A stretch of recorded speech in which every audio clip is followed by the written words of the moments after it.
Olá, queridos amigos, queridas amigas, estamos de volta aqui com os nossos encontros online do Educar Hoje e desta vez estamos comentando, conversando sobre um tema muito quente, entre tapas e gritos, onde começa a comunicação não violenta?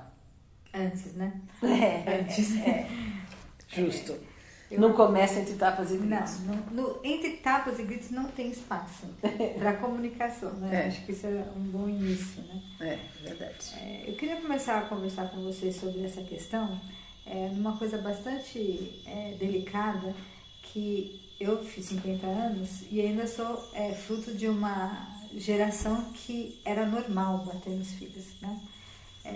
Eu não tive uma família violenta, né, no sentido de abusos agressivos, mas o tapa era sempre bem-vindo em casa, né? Era usual na minha casa, dos meus tios, dos meus avós, né? E eu acho que isso é um desafio muito grande para nós, né? Porque quando a gente fala, né, da psicologia sistêmica, né, uma hora a gente tem que quebrar esse ciclo vicioso que a família estabelece. Né? Então, é um ciclo psíquico da agressão dentro de casa. E é um peso muito grande para qualquer um de nós ter que quebrar esse ciclo. Eu acho que a comunicação não violenta, ela ajuda bastante, né? Quando ela traz para o diálogo familiar entre pais e filhos a possibilidade de repensar os diálogos, né? E ressignificar situações de modo que a gente não tome a atitude mais rápida, que é agredir, né? Mas rápida e impensada, né? Rápida e impensada, que seriam os gritos, né? E os tapas. Eu diria, assim, que há duas situações diferentes, né? Não vou defender nenhuma das duas, mas vamos analisar duas situações diferentes do uso da surra, da pancada, do grito na educação.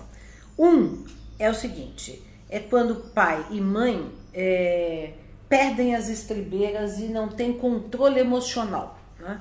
Então, às vezes acontece com muita frequência, às vezes acontece com menos frequência, mas é um descontrole emocional dos adultos, ou seja, eles ficam irritados, estão tensos, estão estressados, estão, enfim, com problemas, etc. Então, impacientes. E aí, de repente, a criança faz a coisa e bate e tal. Então, quer dizer, essa é uma situação. A outra situação é quando é uma situação de frieza, né? Quando o adulto defende, não, tem que apanhar, né? Então, eu conheço casos, assim, de antigamente também, não é de hoje, né? Não sei, agora não vi nenhum caso desse tipo. Mas conheço casos, assim, da minha família, do meu tio e tal, que ele chegava em casa de um tio que era de outra família, casado com minha tia, que ele chegava em casa e a mãe contava tudo que ele tinha feito pro pai. E o pai ia lá e dava uma surra nele, né? Quer dizer, não estava irritado, não estava nada. Então, eu acho essa situação pior, porque é mais sádica, né? Ela é sádica, humilhante. E a criança não... Porque na primeira situação é péssima também, mas a criança está vendo que a pessoa está descontrolada, né? Ele está descontrolado, depois, inclusive, às vezes o adulto pode se arrepender, o que não justifica, porque numa dessa a pessoa pode perder completamente o controle, machucar e, enfim, ferir, além de ser opressor, os danos psicológicos, né? Porque assim, a pessoa, se nós como adultos não podemos perder um controle a esse ponto de bater num outro adulto, né? Por que a gente não pode perder o controle com a criança, né? Então tem essa questão. Agora, a segunda situação eu acho pior, né? Mas aí, entre essa primeira e a segunda, tem uma terceira, né? Que é aquela coisa premeditada, né? Então, eu vi recentemente, não me lembro que situação, estou tentando lembrar. Mas é premeditado. Não, mas é quando é assim, olha, nós saímos, né? E a criança, às vezes, o caso que eu vi, a criança tinha uns 3 anos, né? Então, a criança fez alguma coisa errada, então a mãe falou, você já sabe que quando chegar em casa vai apanhar. Porque fez uma coisa errada. Então, a criança já aliás, eu já sei quem que é. Mas, enfim. Falando, assim, com uma racionalidade, como se uma criança de 3 anos tivesse a condição de fazer essa ligação entre o que ela fez e uma surra que ela pode deixar. Então, Eu acho que a base de tudo isso é quando você humilha, quando você reprime, quando você agride, você começa a criar relações de hipocrisia. Né? Da criança vestir... tem a criança contestadora, que vai apanhar muito, né? Porque ela não se rende, mesmo diante da violência, e tem a criança que vai contornar para ser a boa criança, a boa menina, para ela não apanhar. Né? Então, são situações muito perniciosas, né? Para a constituição de um adulto. Né? Porque vai criando o rebelde ou o hipócrita, né? Porque, eu sempre falei sobre isso, né? Porque a criança, por medo, ela vai se encolhendo, né? Vai se encolhendo. E assim, sobretudo, estabelece uma péssima relação entre pais e filhos, né? Que não é uma relação de confiança, de carinho, de abertura, de diálogo, mas é uma relação baseada no poder, na opressão, na violência, no desrespeito, na humilhação. Né? Porque a criança nunca sabe como o adulto vai reagir diante do que ela faz. Então, vive num estado de suspensão, né? Pensando que a qualquer momento pode sofrer uma agressão. Né? E outra coisa, isso tem também como consequência uma falta de confiança para se abrir com o adulto. Sim. Né? Quer dizer, então tem um problema, tem uma questão, aconteceu uma coisa... ou tá com uma dificuldade íntima, essa criança ela não vai ter espaço, ela não se sente à vontade, não se sente confiança, não sabe se o pai e a mãe vão bater, porque ela vai falar isso ou aquilo, porque ela está pensando isso ou aquilo, quer dizer... O complexo de rejeição já se estabelece, né? Exatamente. Porque a partir do momento que você não pode se abrir, você recolhe, já sabendo que não vai ser aceito, né? Então, e isso é das piores coisas, né? Porque aí, de repente, passam-se os anos, né?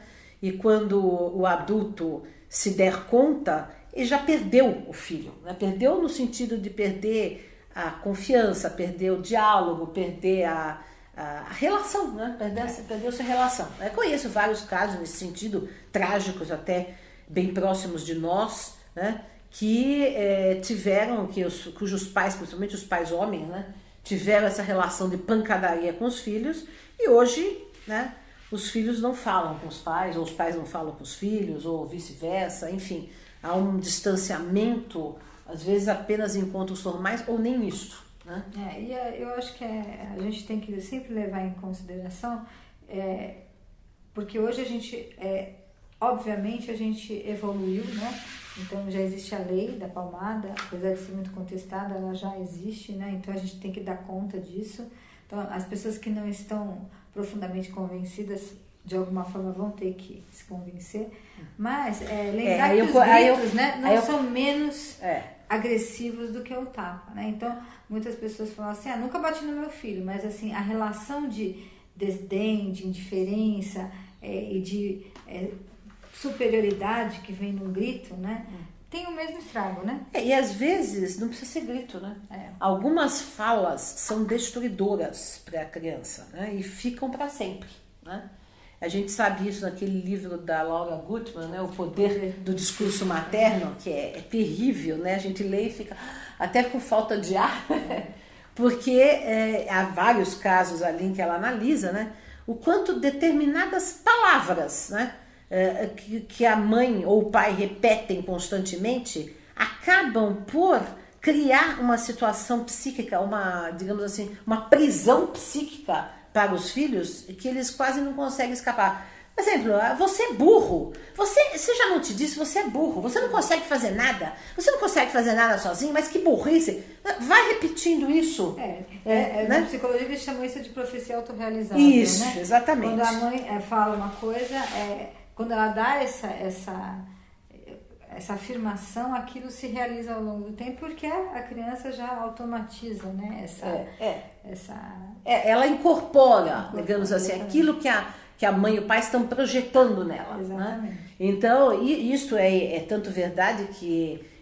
e aí também a projeção, né, psíquica do pai e da mãe se encarnam nos filhos, né? Quer dizer, se o pai e a mãe pensam realmente que o filho é um burro, que é um inútil, que é um isso, que é um problema, etc., cada vez mais o filho vai assumindo aquela posição que lhe é destinada, Seja da ovelha negra, do filho problema, do rebelde, do burro, do que for, do feio, daquilo que o meio procura estabelecer, né? O que acontece? A questão precisa ser, bom, se aqueles que eu amo estão falando isso de mim, então eu sou isso mesmo. Né? Como uma verdade. E aí, para agradá-los, eu vou ser isso. Né? Inconscientemente, o processo se reproduz dessa maneira. Eu li um livro recentemente, mas infelizmente não vou me lembrar o nome agora, não sei se é Amor Demais, que fala que os vírus, né, que as mães têm, né, a mãe que fala, meu filho é coitadinho, ele não vive sem mim, meu filho manda em casa, né? Então ele vai falando dessas práticas que são comuns, né? Infelizmente, mas o que é mais interessante nesse livro, ele fala que tipo de adulto que vai resultar. Entendi. Então é muito interessante. Então nesse caso que a gente está falando particularmente de agressão física, agressão verbal, a gente está batendo exatamente na autoestima, né? Exatamente. Então você vai ter um adulto, então vamos supor, no caso de uma mulher, quando se casar, essa é uma mulher insegura, né? Sempre esperando ser rejeitada, sempre pensando que vai ser repreendida, né? Que vai ser, porque alguma atitude que ela fez está sempre errada, né? Para o homem é a mesma coisa, né? Então talvez no ambiente de trabalho ele vai ser uma pessoa que nunca vai ocupar cargos, ou vai se impor, porque ele não se sente incapaz. Ou o contrário, né? Essa sensação de incapacidade pode gerar uma agressão ao ambiente tremenda, né? Também. Pessoas extremamente agressivas, realmente, porque está se sentindo de tal modo insatisfeito consigo que projeta no ambiente. Na verdade, essa é uma agressão reativa, né? Exatamente. De um trauma que foi vivido. Né? Então, quer dizer, na verdade, o que se depende disso, obviamente, é que a educação tem que ser um ato de amor, né? De respeito ao outro, de acolhimento, de incentivo, de reforço do que é positivo e não de repressão, né? Do que é negativo. Tem que se elogiar muito mais do que se criticar, né? Quando se tem que fazer uma crítica, se fazer com cuidado. Você é tão bom em fazer isso, como é que dessa vez você não conseguiu, como você não fez, né? Quer dizer, sempre vinha acompanhado de um reforço positivo, né? E não falar que o outro é burro, que o outro não faz nada bem, que o outro isso, que o outro aquilo. Quer dizer, na verdade, para uma personalidade que está em constituição, isso é fatal, né? Isso gera consequências psíquicas graves para o desenvolvimento da criança. Agora, tem um discursinho ridículo, né, que aparece de vez em quando no Facebook, que a gente fica louco, mas não é só também quando a gente vai fazer palestra, a gente que levanta a mão e fala, etc. Mas eu apanhei e sobrevivi. Eu apanhei e sou um homem honesto. E o que tem a ver? Eu sempre, quando a pessoa fala isso, eu pergunto, o seu pai era ladrão? Não. A sua mãe era ladra? Não. Então, quer dizer, foi a surra que te deixou honesto ou foi o exemplo deles? Né? Eu sempre pergunto isso, né? Porque tem sempre o caso da surra do quando eu roubei uma coisa, né? Então, aí eu sempre pergunto, então você quer dizer que foi essa surra? Mas e aí, o seu pai então era um ladrão? Não, de jeito nenhum. Então foi o exemplo dele que te fez honesto, não a surra que você levou. Pra mim é outra frase que vem, né? Eu falo assim, eu bato no meu filho porque eu apanhei e foi bom pra mim. Eu falo, se fosse bom, você não estaria reproduzindo, né? Que também a gente tem que fazer esse estranhamento para as pessoas se darem conta daquilo que elas estão falando. Você está se vingando, na verdade, no seu filho, daquilo que você... Né? E se tivesse, você não lembraria com essa marca. Porque se marcou tanto que você fica repetindo, né? Então, na verdade, o problema é assim, os problemas psíquicos, os problemas psíquicos têm essa característica de serem inconscientes, né? A pessoa acha que está fazendo isso, mas na verdade ela está reagindo em relação a determinadas marcas que ela teve e que ela não quer confessar para ela própria que essas marcas são negativas, porque aí ela tem que questionar a educação que recebeu, tem que desconstruir a idealização do pai e da mãe. Enfim, é um trabalho que realmente requer terapia, né? Que aliás que todos deveriam fazer, né? Requer terapia porque a gente tem que desconstruir várias idealizações, projeções, etc. E isso não é nada confortável, né? Sim. É mais fácil você ali afirmar orgulhosamente, não, meu pai fez certo, eu vou fazer igual com meu filho e tal, e vai reproduzindo a agressão, o desrespeito e todo mundo infeliz, né? Desde o bisavô até o bisneto, né? E então, quer dizer, realmente nós precisamos aprender a nos tratarmos com mais respeito, com mais compreensão, com mais diálogo, com a comunicação não violenta. Sim. E sobretudo com as crianças. Isso é essencial, porque a criança é toda a sensibilidade, a criança ela está no momento de absorção, ela não tem defesas, né? Porque bater e gritar e oprimir uma criança é um ato de extrema covardia, porque a criança não tem como se defender, né? Então, quer dizer, nós temos, inclusive do ponto de vista legal, né? A mulher que apanha, o que porque ela é mais fraca fisicamente, mas ela tem condições de sair e denunciar na polícia. Mas a criança não tem como fazer isso, né? Então, quer dizer, a criança não tem defesa mesmo, né? Embora, por exemplo, haja lei, para que a lei seja cumprida, algum adulto tem que denunciar. Porque a criança não tem como se defender. Então, ela está totalmente entregue. Essa entrega, essa sensação de que ela depende totalmente do outro, né? Do pai e da mãe, no caso, ou de quem está cuidando. E esse outro abusa dessa autoridade, desse cuidado que ele tinha que prestar para oprimir, para violentar, para abusar, para, enfim, para destruir psiquicamente essa criança, causa danos, muitas vezes, irreversíveis, né? É isso aí. Então, se você acredita ainda em um tapinha, né? Você argumente consigo mesma ou consigo mesmo, né? Se você agora, com 20, 30, 40, 50 anos, né? Se você queria levar um tapa na cara, se você queria levar uma surra, como você se sentiria? Você, claro que não gostaria, então a criança também não gosta. E a gente, só aplicando o termo que Jesus falou, não fazer aos outros o que não quereis que vos façam, pronto. Assim, quanto a gente gosta de respeito, de a compreensão, acolhimento, amor, diálogo fraterno e amoroso, também a criança gosta e precisa disso para se educar. É isso aí. Estamos esperando a sua participação. Acho que o debate é importante para a gente começar a fazer ter uma linguagem terapêutica, né? Da gente questionar por que a gente não deve repetir o que a gente sofreu, enfim. Esperamos por vocês.